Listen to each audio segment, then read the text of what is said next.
Okay, now it says recording in progress.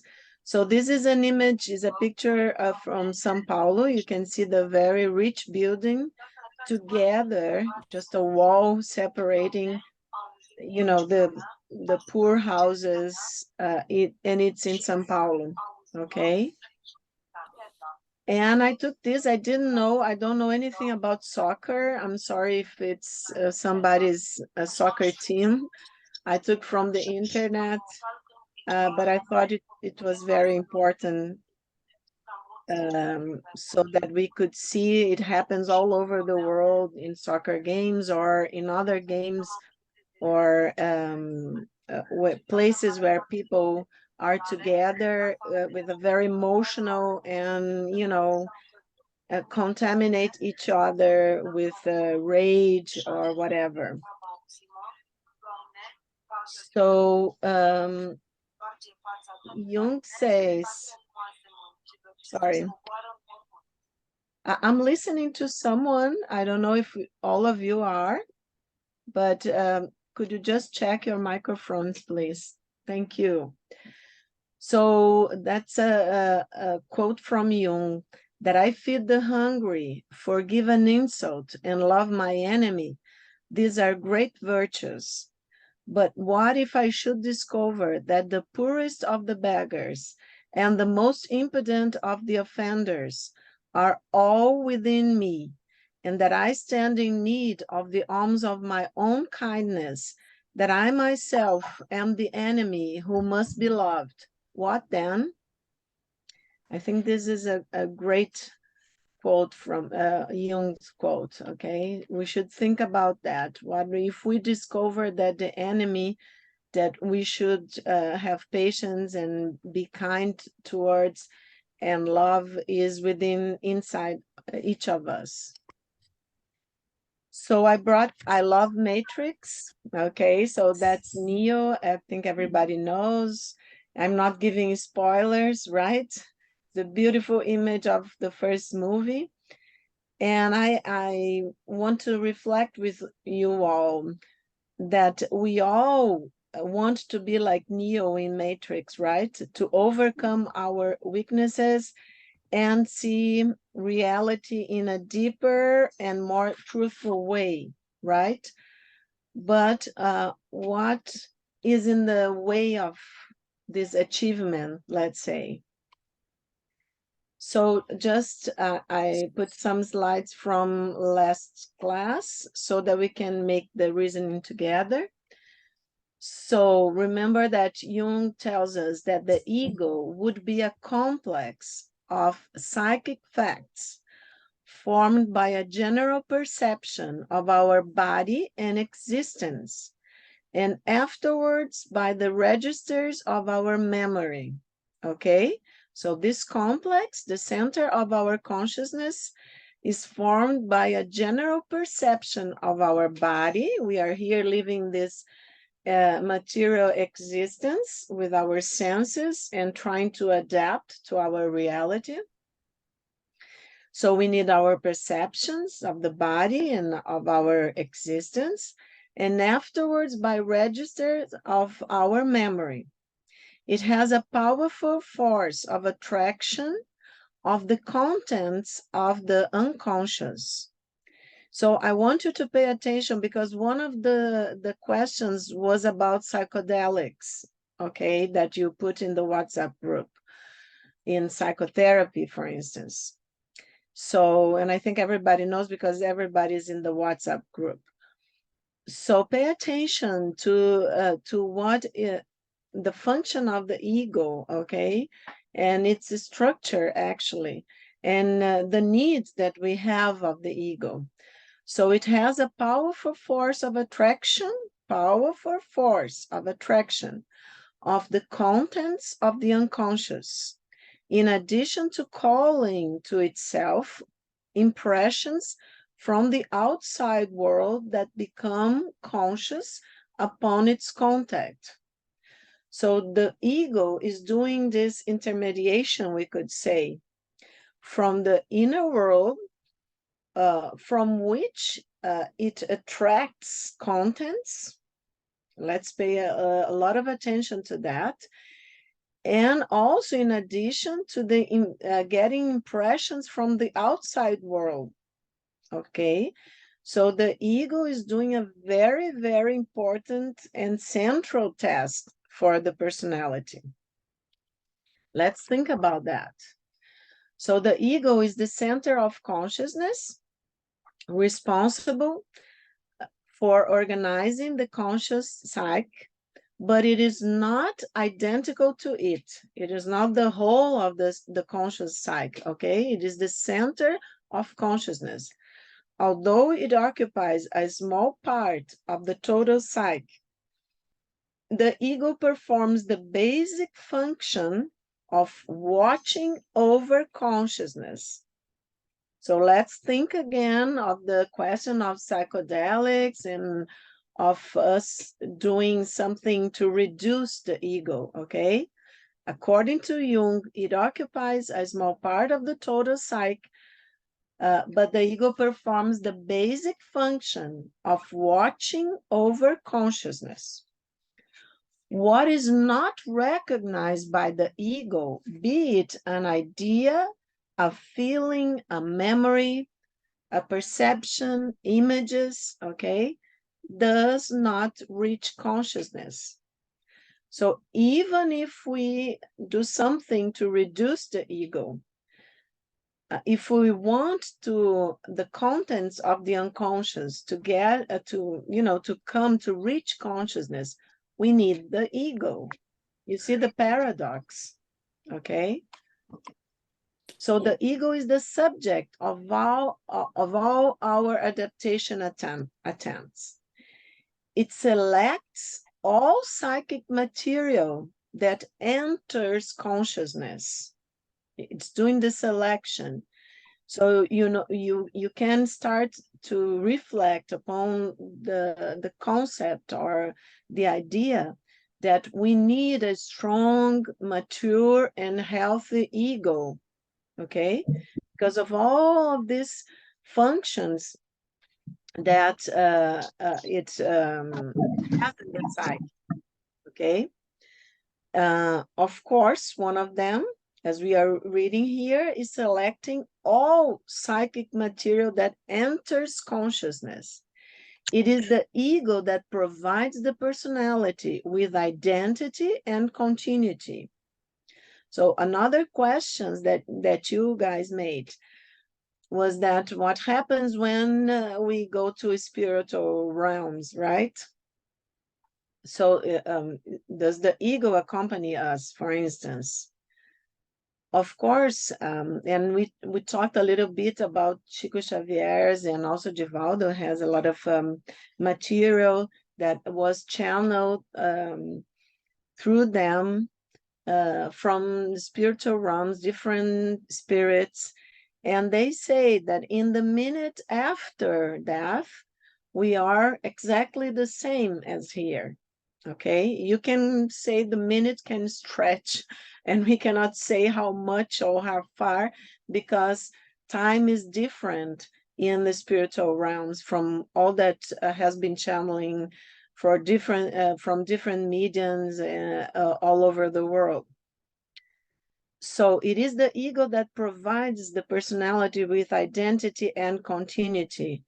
So this ego that I have here in my life, okay, when I go back to the spiritual realms, of course, I will still have it in the way that I have here for a while at least, okay?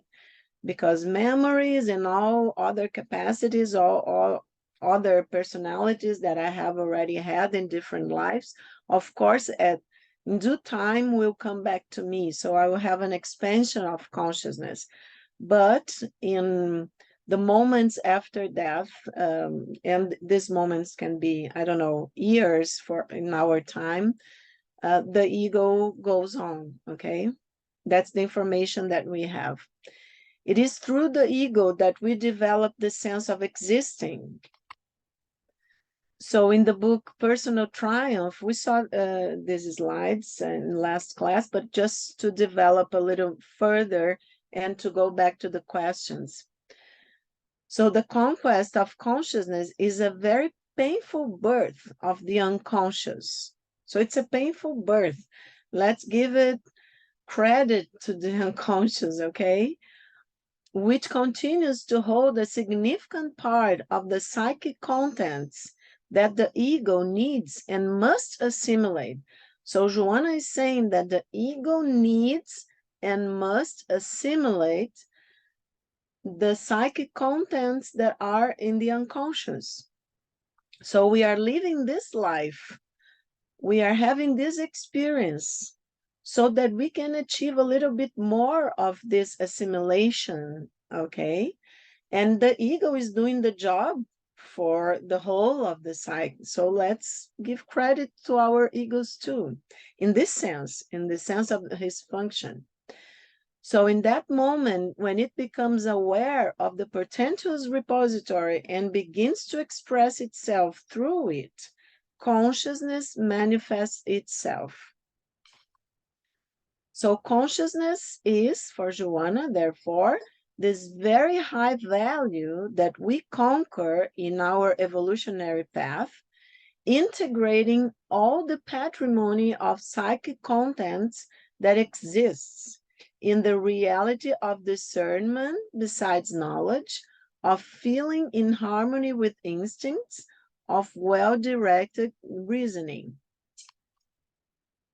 So I made this, I quoted and put this quote of Joseph Campbell's, how to get rid of the ego as a dictator and turn it into a messenger, a servant, and a patroller to service. That's the trick. But remember, people, that Joseph Campbell is giving in this quote, okay, like three different tasks of the ego: to be a messenger. So to be a messenger, the ego, again, has to be strong, has to be able to be the messenger, to be a servant, to serve something else that we are going to be seeing the concept later on in the course, but to serve this higher consciousness that we all have deeper in our psyche. And a patroller, like, you know, to discern the contents, how to get little by little near to them, to this contents in the unconscious. So to serve us, that's the trick. Now, a new translation from Joanna de Angelis. Oh no, this is from last class. Just a reminder. In the face of the illusion about the permanence of the somatic set, because we live like Neo was living Matrix, the illusion that he was that personality in that good life, let's say. Set in which this, the somatic set in which the spirit moves on earth, mistaking impressions of perenniality are fixed around everything that after all is transitory. The false idea around pleasure and the desire for self-satisfaction stimulate ambition for possession, as we saw in those first pictures, and the consequent conduct that imposes hoarding things to which it attributes exaggerate value, like money, like material possessions, like a lot of things that we consume and we don't need, and then we simply don't recycle our garbage. That's awful. And then we have images like those in the beginning of the class. So I brought to you now a beautiful image of the Gennesaret Lake in Israel. Okay. I took this picture. I was there with some of you here. I don't know if some that were in that trip are here today, but it was a beautiful trip with very good friends, and we could go to the Gennesaret Lake. I took this picture and this one in the boat, and it's the energy is something. It's just amazing. And this, it's from Capernaum, the city of Jesus, of Peter, when he meets Peter and the other apostles. And now I told you last class, I think, about the book 2000 years ago. So I got this picture in the internet by the Spirit Emmanuel, Francisco Cândido Xavier's mentor. And on the banks of Lake Gennesaret, Publius Lentulus, it's his name when he was a Roman senator, has an encounter with Christ. Publius has gone to beseech Jesus to heal his little daughter, Flavia, who has contracted leprosy. Moved and magnetized by emotions he has never felt before, he hears the master tell him. I'm not giving a lot of spoilers. I just translated, very simple. It's a free translation. Some simple, and it's not simple, it's really very deep sentence, but it's not the whole of the meeting. I strongly hope you will, feel moved to read the book if you haven't.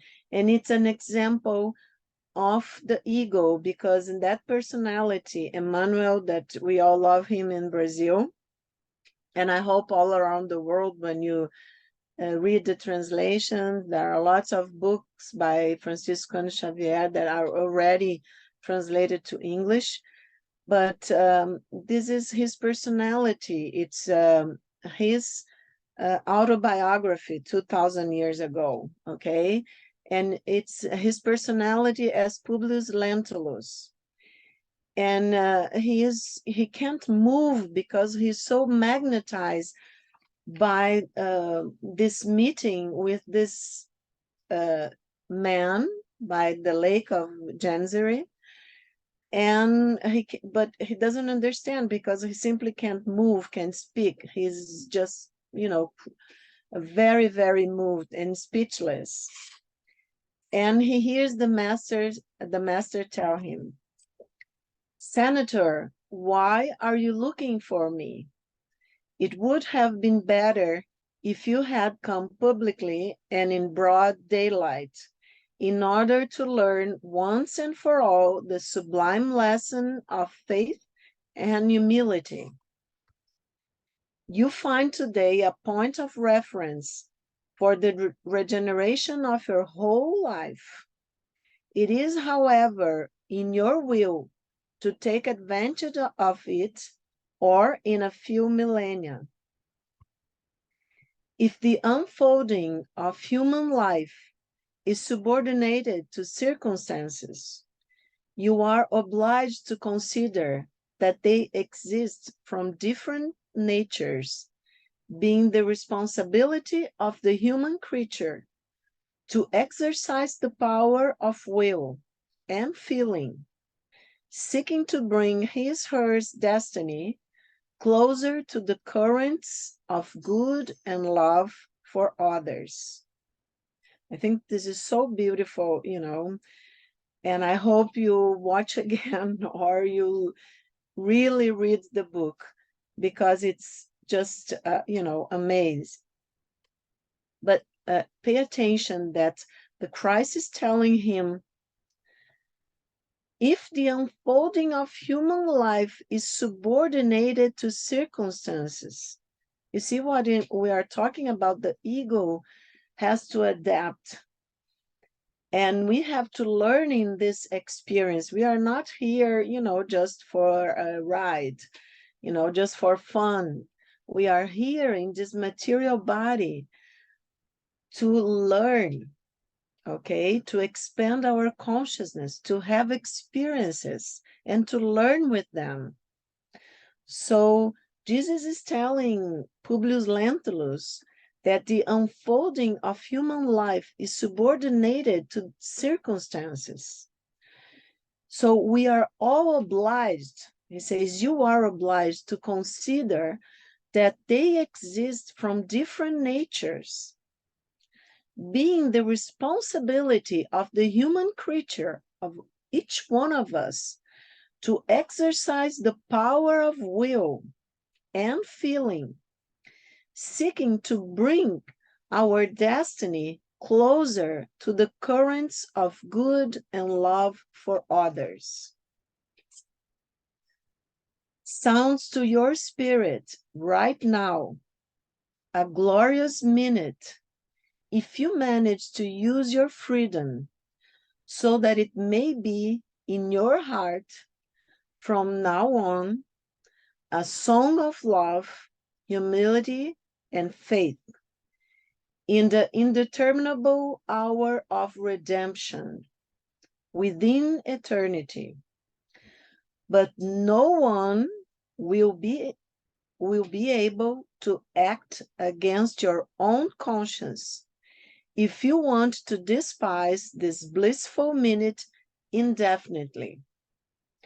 So in this kind of small sentences, I'm trying to summarize to you a beautiful, it was not actually a dialogue because Publius Lentulus couldn't speak, because he was so moved. But what a lesson, what a lesson.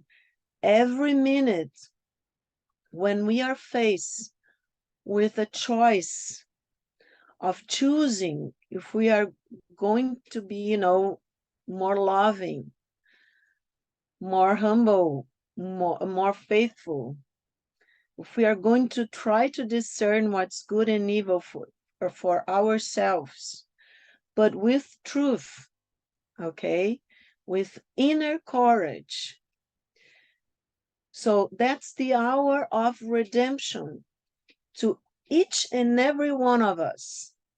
But we can choose. No one will be able to act against our own consciousness. And we can choose if we want to despise this blissful minute indefinitely or not. I hope not. I know we are not going to despise because we are all here together. So this was a picture of the Roman Forum that I took there. Okay, we all know it, everybody that has been to Rome or seen the pictures. And then he says, see if it's not very actual, okay, it's timeless actually. All the powers of your empire are very weak and all its riches very miserable. The majesties of the Caesars are the ephemeral illusions of a day, because all wise men, like all warriors, are called upon at the opportune moment to reflect on the divine justice. We can't escape.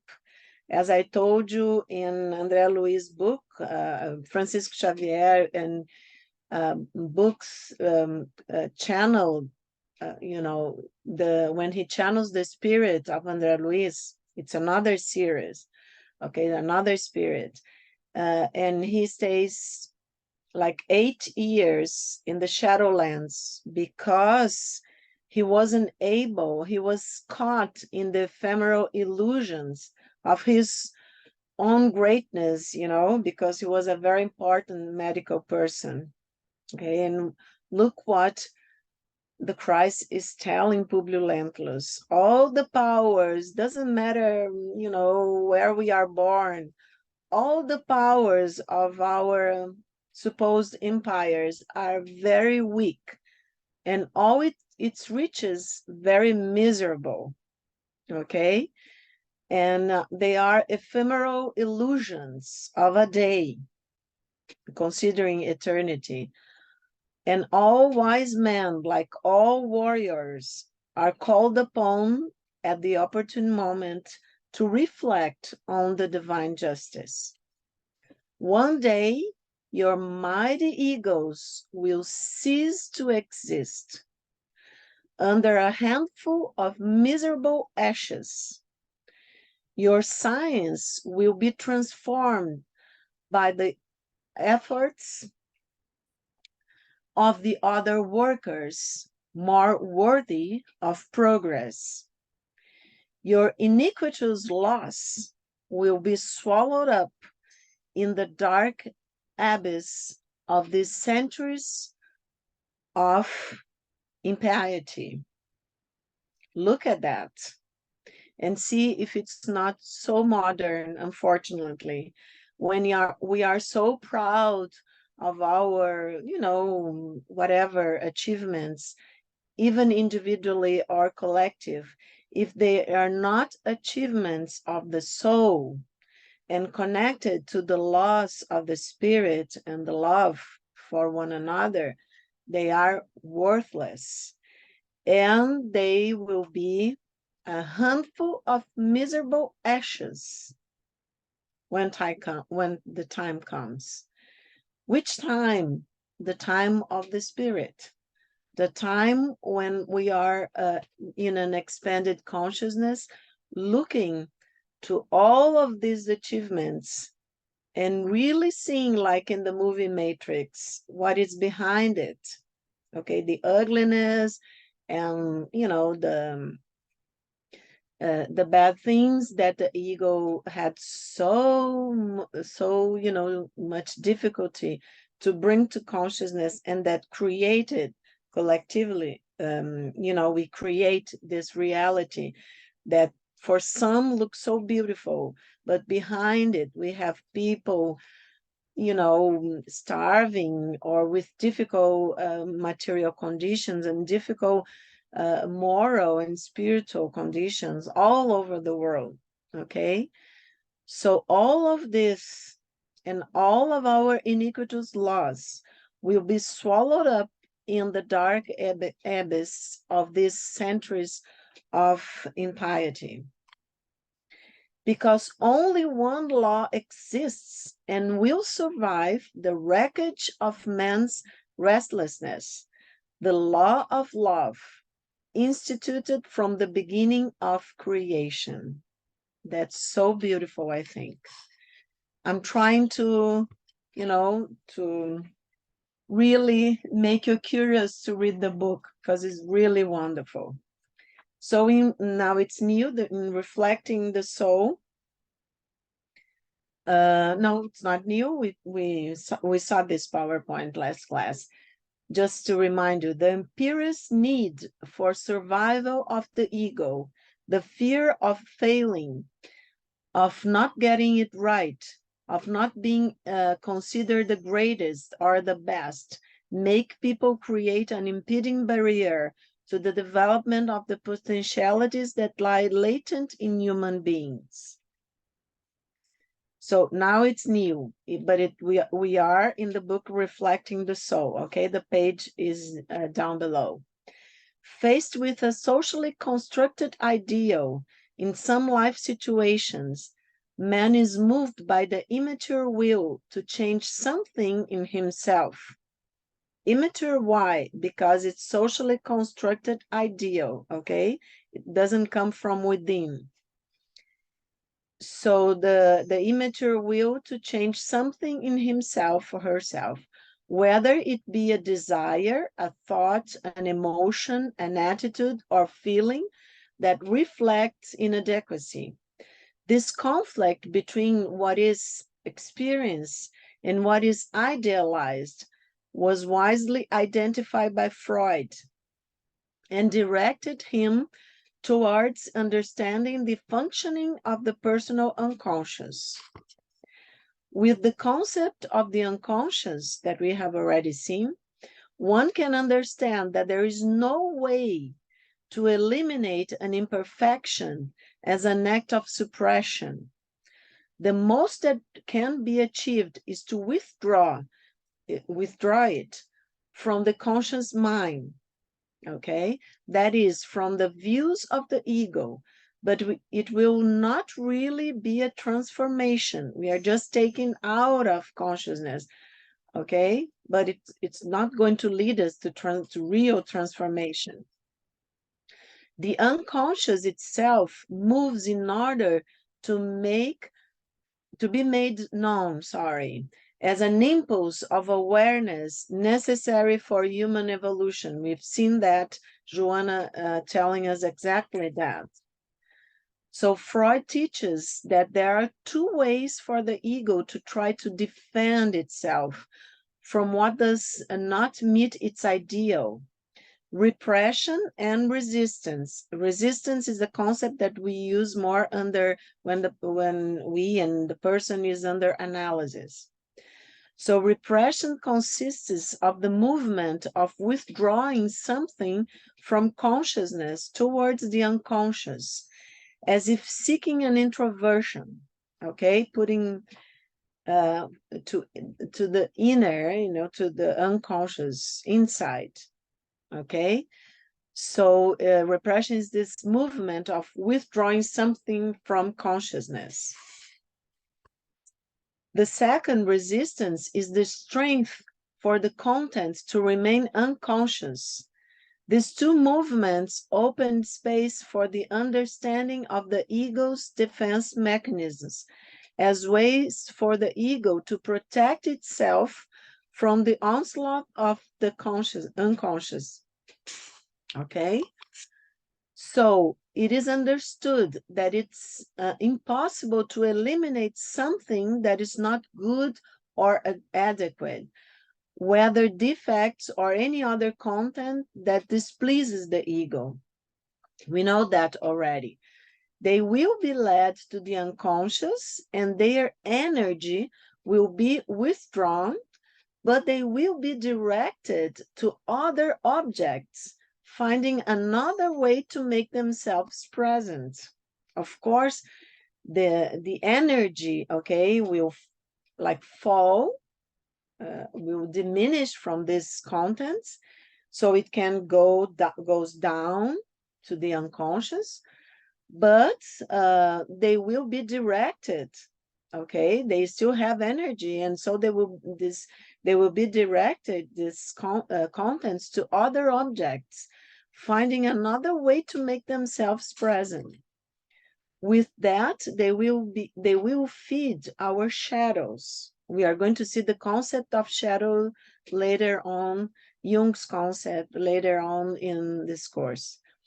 Almost all neurotic symptoms are derived from this mechanism, something that is not well within us and that finds a way to express itself.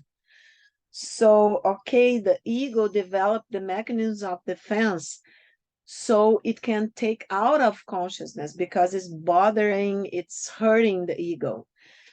But it's not a very good way of dealing, with what bothers us, with what hurts us, because the ego, okay, uses a lot of defense mechanisms, and what happens, the contents will find ways to express itself, usually, as Freud discovered, in neurotic symptoms, if not something worse. So in the book, The Conscious Being, Joanna says, we all need to travel towards our inner world in order to discover ourselves, disidentifying ourselves from what hides us from others and from ourselves, okay? Usually we try to, be very identified with stuff that we want to, people look at us like this way, okay? Through this mask or through this my behavior. But my mask, my social mask, my behavior, actually, if they come from a mechanism of defense of the ego, so they are hiding us, they are hiding our true natures, okay? So Joanna is asking us to disidentify ourselves from these contents that and this way of doing things that hide us from others and from ourselves. And she says, considering ourselves in a constant process of growth, which results from lived experiences and acquired knowledge, our search for the spiritual being that we are becomes essential. Okay?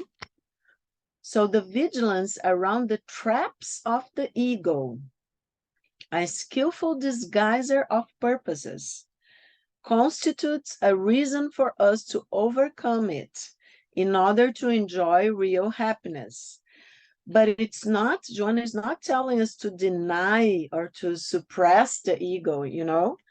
She says we should overcome, work in our egos, make them stronger, healthier, more mature, okay? So that we can, and we should, in this process, watch for the traps of the egos, of our egos, okay? And she calls the ego a skillful disguiser of purposes. So in this sense, the disidentification from attachments and passions, she says, appears as a decisive step in the liberation program. For this aspiration, self-love must be revised in order to be replaced by a deeper and more spiritual, meaningful love for ourselves. So she's calling our attention, not the self-love that we keep talking about, okay? She is asking us to revise this concept and to replace it by a deeper and more spiritually meaningful love for ourselves, without the selfish remnants that generate unhealthy personalisms, which lead to perfectly avoidable conflicts.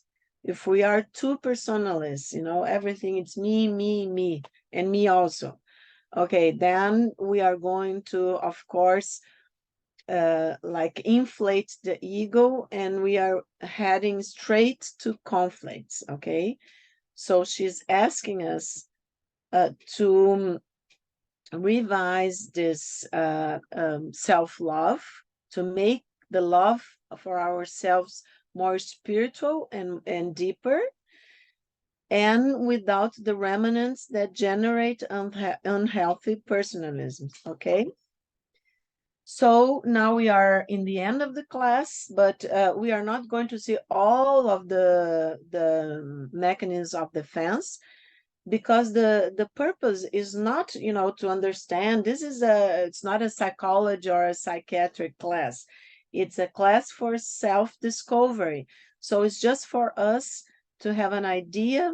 And I've put here some of the mechanisms that of defense that Joanna calls attention to in this book, The Conscious Being, okay? So projection, it is so widely used by all of us that in psychotherapy, for instance, one important part of the treatment is helping the person to identify her projections. This, one of the authors of this chapter, actually the author of this chapter, Marlon, he puts this sentence in the beginning of the explanation of projection. It is a mechanism in which the person wants to expel qualities, feelings, desires, etc., which are refused by the ego, and locate them in the other. Here, everything that is painful would be experienced as non-ego, and therefore we would need to locate it in someone else. Remember the duality. So the ego, it's what I recognize as mine. The ego, the stuff that he recognizes, allows it, the conscious to recognize as, okay, this can be in the consciousness. And everything that cannot be, for instance, something really painful, or qualities or desires that the ego doesn't know how to deal with, then it's the non-ego. of course, then, okay, it's going to fall in the unconscious, but the projection mechanism that the ego use, and we use constantly, people, constantly. It's, I think, one of the basic mechanisms of defense. So we will locate it in someone else. And it's going to be this content, quality, feeling, desire, whatever, will be projected onto someone else, okay? So if the ego has to be correct and good, then the other, whoever he, she may be, will become the bearer of all the evil that I fail to recognize in myself. Remember Jung's quote from the beginning of the class. And remember, for instance, all the discussions, all no, but a lot of discussions and, and conversations that are not conversations in the social medias, okay? I want to be the one that is correct and good and smart and knowledgeable and whatever. So everything that the ego doesn't recognize as making me, my social persona, for instance, correct and good, will have to be eventually projected, okay? Especially when the ego already classifies as evil, okay, or something really bad, then I will fail to recognize in myself and project onto others. For Joanna, the projection achieves surprising reactions. Every time someone fights with exaggerated vehemence certain traits of another's character, he projects himself onto the other, transferring from the ego the negative quality that is peculiar to it, okay, to the ego. But pay attention. What Joanna is calling us to reflect upon is that every time that someone fights with exaggerated vehemence certain traits of another's character, okay, why does that another person's character would bother me so much to make within myself, to create within myself an emotional reaction of such intensity that makes me fight with the person. If I think someone has a problematic character, that's not my business. Let's say it's his or hers. Okay, I can, if I feel okay, or if I know a diplomatic way, if I'm friends of the person, or it's somebody from my family, and if the circumstances are okay, that I think the person will not defend himself or herself, well, then maybe I can say something just to help, but not if I'm in an emotional state that I feel really mad or angry at the person. No, I'm not going to be diplomatic or think of the person's health or try in a loving manner to talk to the person. No, I will fight with a exaggerated vehemence, okay? So that's why we have to pay attention. For instance, even what we answer in the social medias, what we pay attention, what bothers us. Because the answer to what's bothering us is not in the person that is saying. It doesn't matter how awful the things that the person is saying, but it's the emotional reaction is mine. So it's within myself, okay, that I have to look for it. So then the ego makes its victim the mirror in which it is unconsciously reflected, evading the acceptance of its errors and the responsibility for them. Okay? Remember the meeting by the lake of Publius Lentulus and Jesus. I wanted to bring you as an example because when you read the book, you are going to see a lot of defense mechanisms, okay? Because Publius Lentulus was very, very proud. He was a Roman senator. I think the Roman senators were only um, under the Caesar themselves, right? So he was very proud of himself, of his knowledge, wisdom. He was always right, this and that.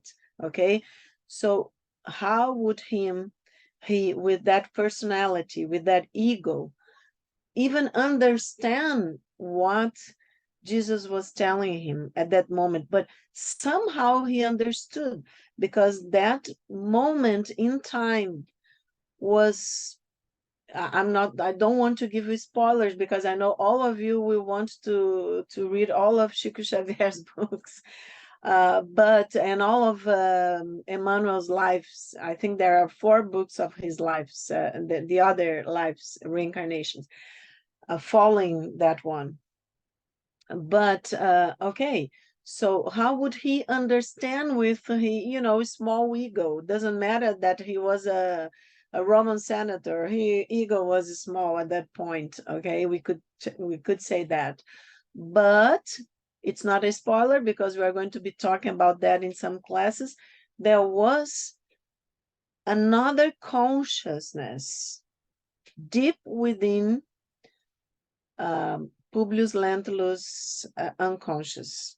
And we are going to be talking about that later on, okay? But that consciousness, that higher consciousness, had the memory of everything that Jesus told him in that beautiful meeting. So that it was not Publius Lentulus' ego. The ego was there, went looking for the carpenter to try to save his daughter, this and that. He was trying to be, okay, I will forget that I am a Roman senator and will talk with this carpenter because my wife, I'm giving a lot of spoilers, told me this and that. But that was still Publius Lentulus' ego, okay?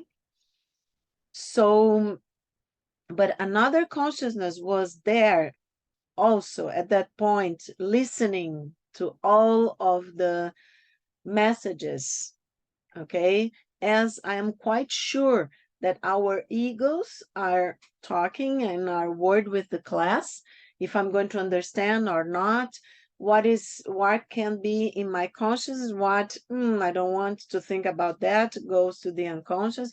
But we have another conscious, our higher consciousness, that is deep within, paying attention to this class, and that I'm trying to activate to be inspired of what to tell you in this moment. Not only my ego or my persona that sometimes, have I pronunciate this word correctly? Are people understanding me? All of this is here at the same point, but also is here the consciousness that was there in the Genizere Lake, and is connecting to what was told to Publius Lentulus. So let's see in some classes which consciousness is that. So for Joanna, the projection achieves surprising reactions. Every time someone fights with exaggerated vehemence, we have already seen that, certain traits of another's character, he projects himself onto the other, transferring from the ego the negative quality that is peculiar to it, makes the other victim of a mirror image, okay? So reaction formation or compensation, as Joanna uses, when the person unconsciously replaces an unwanted or anxiety-provoking impulse with its opposite, often expressed in an exaggerated or showy way. It is an inner movement where we try to prove to ourselves and consequently to the world that we are the opposite of that affection. Thus, exaggerated attitudes in any area camouflage opposing unconscious desires. For instance, people, fanaticism, unfortunately, still up to our day, we have a lot of, fanatical people and defending a lot of causes, religions, politics, whatever. Okay. So Joanna says then an excess of devotion to a cause, be whatever cause, may be, for instance, are the compensation, these excesses, to the unconscious fears to sustain it. Okay. So fanaticism would result from unconscious inner insecurity. That's Joanna saying, okay? We can talk more about that, and we will talk more in other classes. So displacement, we are almost there in the end. So displacement would be transferring one's emotional burden or emotional reaction from one entity to another. This defense mechanism may be present in someone who has a stressful day at work, for instance, and then lashes out against their family at home. This is very typical, okay? There's a movie about that, lots of movies, but there's one specific, like I think it's with Michael Douglas, can't remember the name. If somebody remembers the name, please put in the chat. So projection and displacement are similar, but projection involves misinterpreting the target's motivation. We blame the other always, okay? While displacement involves misattributing one's own response, okay? It's not me, it's that it's angry, it's that person, it's that my family, that they were already fighting when I got home, for instance. So according to Joanna, when an impulse arises that the conscious censorship forbids to present itself without reservation, for instance, an aggressive impulse, the ego produces a displacement. When a feeling of revolt or animosity is experienced against someone or something, but which the circumstances do not allow to be expressed, the ego shifts it to reactions of violence against objects that are broken. For instance, at home, I start throwing things around, or other people not involved in the problem. So this would be a displacement. Joanna says that this reaction can also result from a hostile environment at home, where the person has become accustomed to displacing the feelings he or she has cultivated in domestic life and does not want to recognize them as being of an aggressive nature.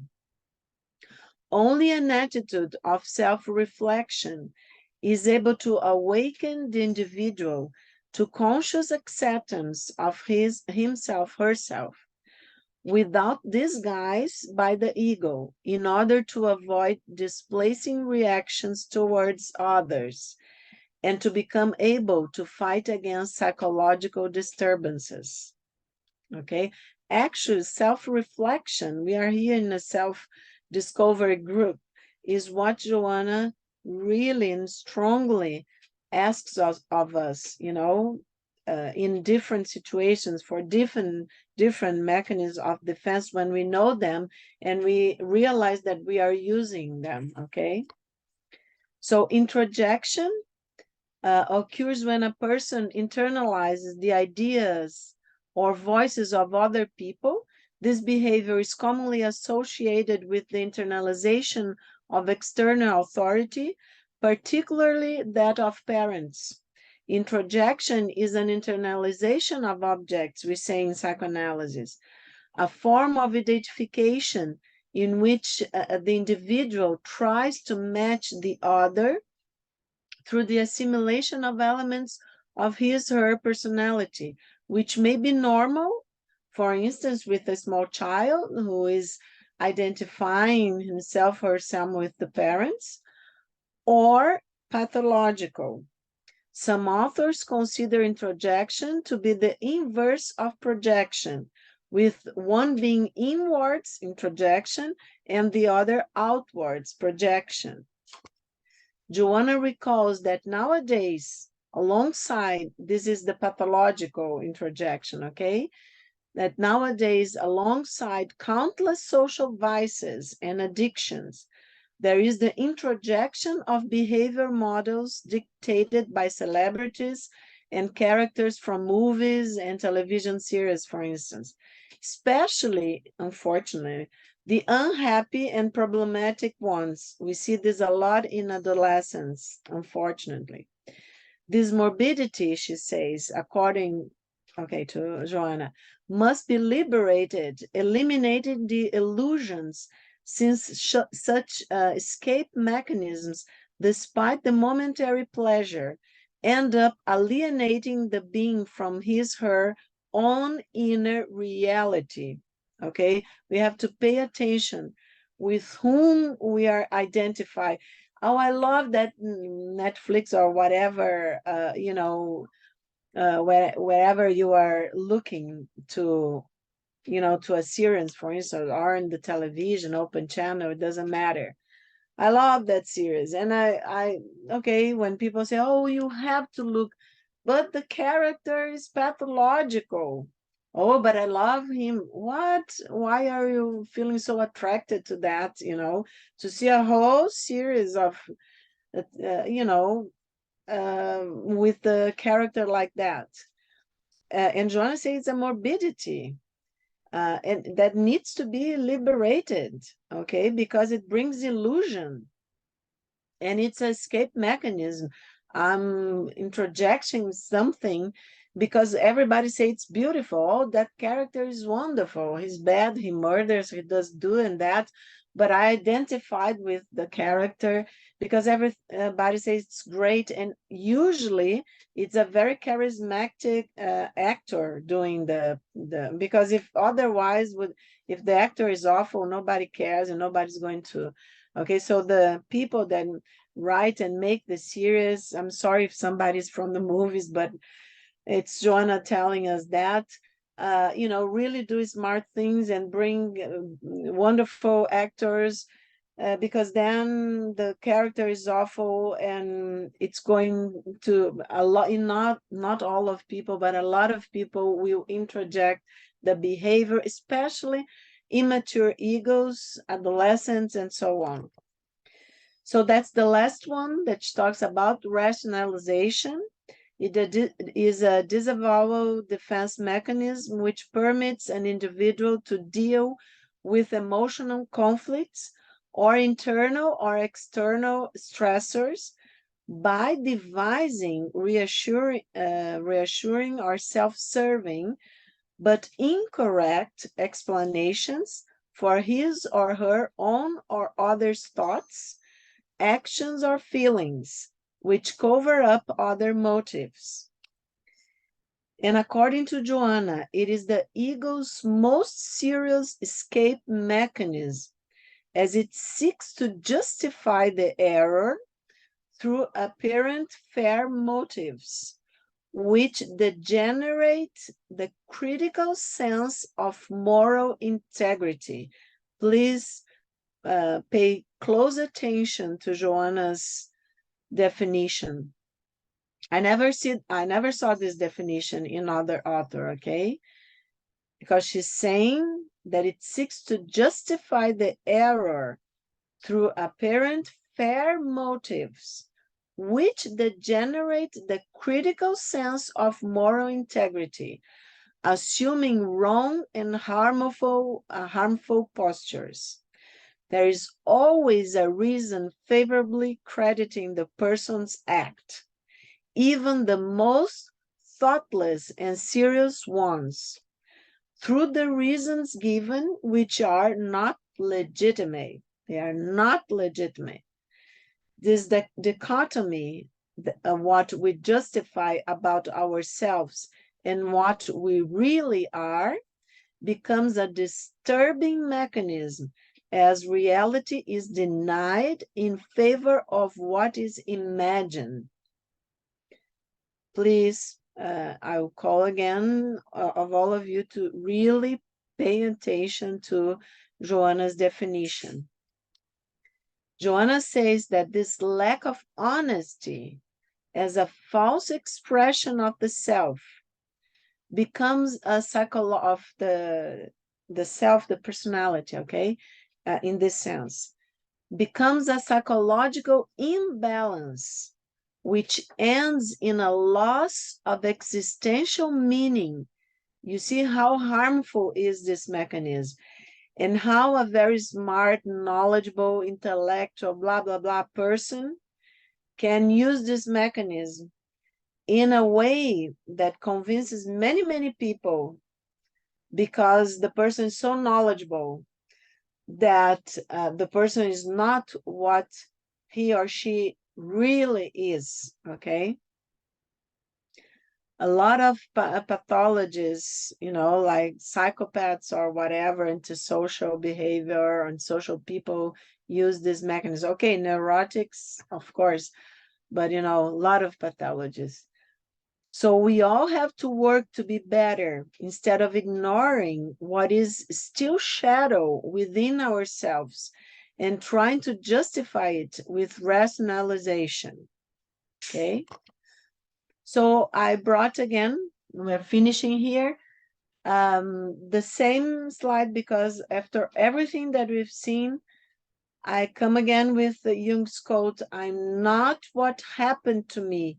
Let's not get caught in our personal, difficulties. I am what I choose to become.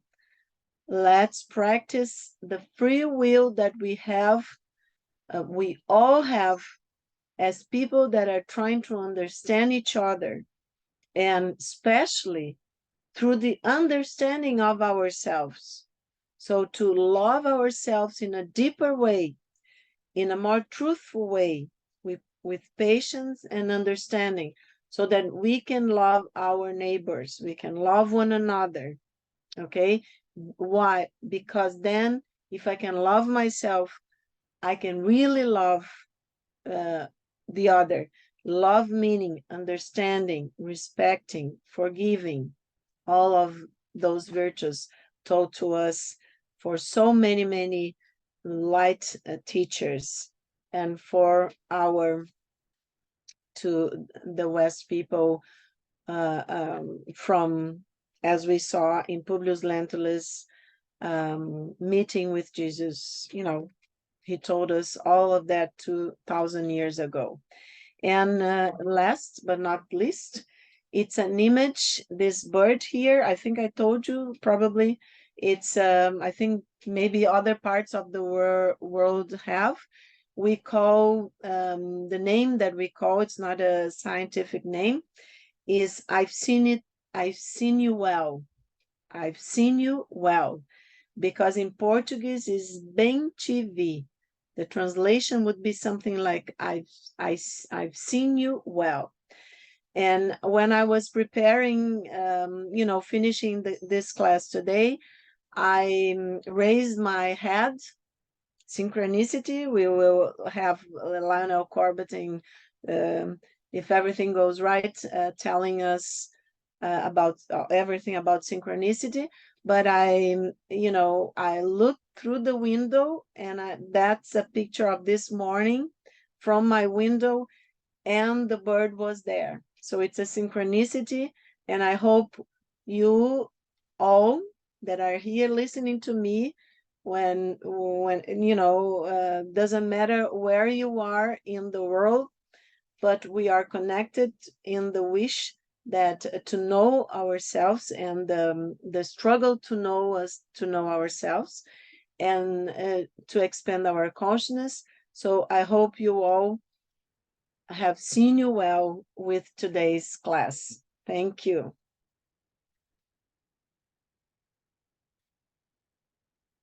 I will stop sharing, and I'm not quite sure. Sorry, it took me longer, but I'm not sure if the recording, Fabricio can hear us.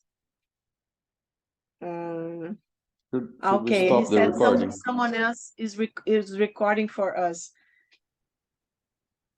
Fabricio, if you are listening to us, can we stop the recording?